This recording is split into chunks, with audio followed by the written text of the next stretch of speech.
What's going on, guys? COVHD here, and today I have a video for you guys. It's a war story on two planes, and their crews coming together to do what you think is not the best thing to do during the middle of World War II.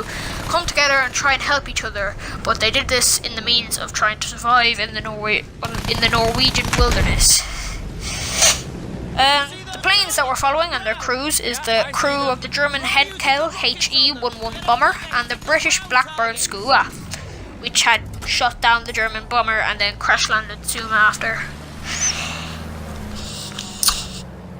So after Germany had invaded Poland and the British and French were officially at war with the Third Reich, all the Baltic countries such as Norway, Finland, Sweden and all that began to put up air and coast defences from the threat of an attack from German naval and air.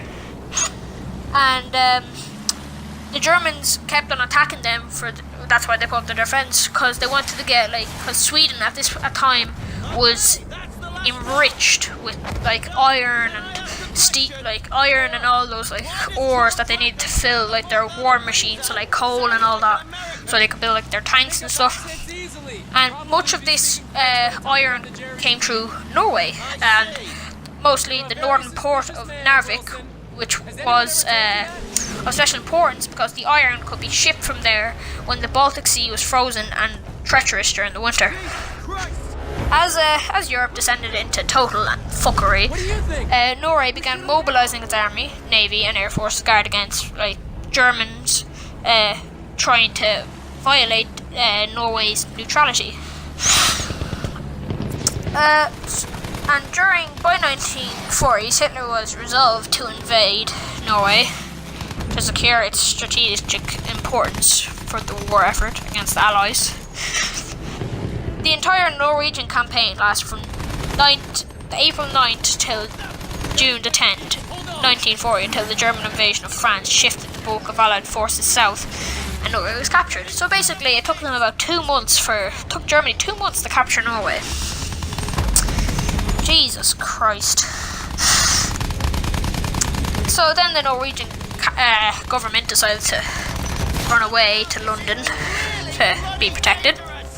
So despite all of this, some cooperation between the enemies happened way out in the wilderness, if only for survival, so as I said in the start. The Henkel bomber, flown by Lieutenant Horst Schokopus, was shot down by Captain R.T. Partridge and his radio operator R.S. Bostock in their Skua. Schokopus' tail gunner, Hans Hock, was dead on impact, so when they hit the floor,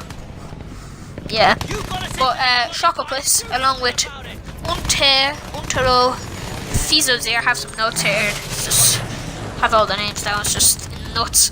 Unter Rothosphäre, Joseph Oktur and Feldwebel Karl-Heinz Strunk, the remaining survivors of his crew, now faced a vast cold unknown.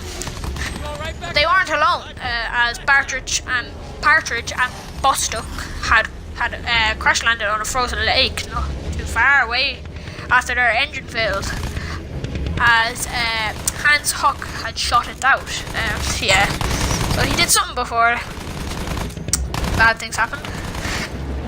The two crews were nearest to Gotteli, Norway, but surrounded by mountains and lakes and miles from any roads anywhere near, so they basically stuck out there. So while Partridge was trying to bring his plane for a safe landing, he spotted an old reindeer's hunting cabin not too far away. Right there through the snow, only to soon be set upon by the German crew with pistols and their knives at the ready. In truth, according to Schokopus Memers, Partridge had suggested on the first day that they met that the Germans stay in the cabin and the Brits looked elsewhere for shelter. That night, the British stumbled upon the Grottoli Hotel, closed for the winter but offering shelter from the harsh weather. The Germans arrived the next morning and they all shared a breakfast together.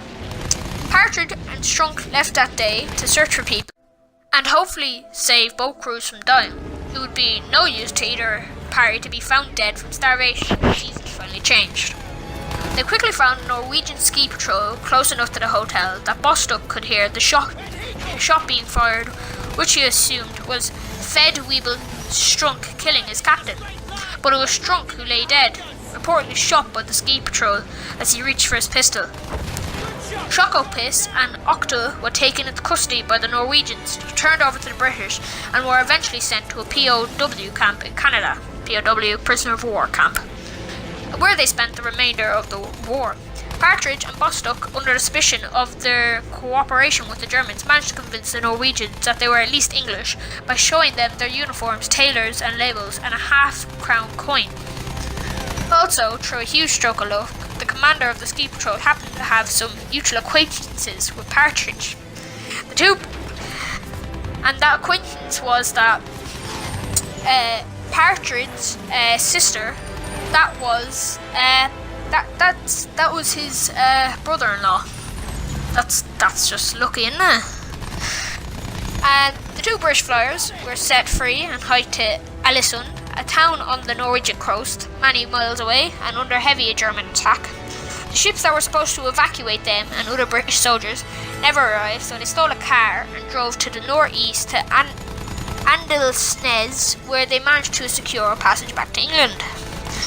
In June 1940, while assaulting the German battleship Scharnhorst, Partridge was shot down and captured by the Germans, spending the rest of the war at the POW Bostock, at the POW camp. Bostock was once again flying a Blackbird Skua and was killed in the same battle. Many years later, in 1977, Shokopus received a phone call from Partridge, and the two met as friends in their hometowns of Munich and London. Partridge's Skua was recovered and sits on display at the Fleet Air Museum in Yeovil Town, Somerset, England. Shokopus's wrecked Henkill still waits atop the lonely mountains near Guatili, Norway. And there's a movie about this story as well. It's called Into the White. You could probably find it. You could buy it on DVD, or you could pirate it if you're cool. And yeah, I hope you enjoyed this little story. This fascinating story of how two sides can come together. But yeah, I've been Siovo, and I hope you enjoy. Bye guys.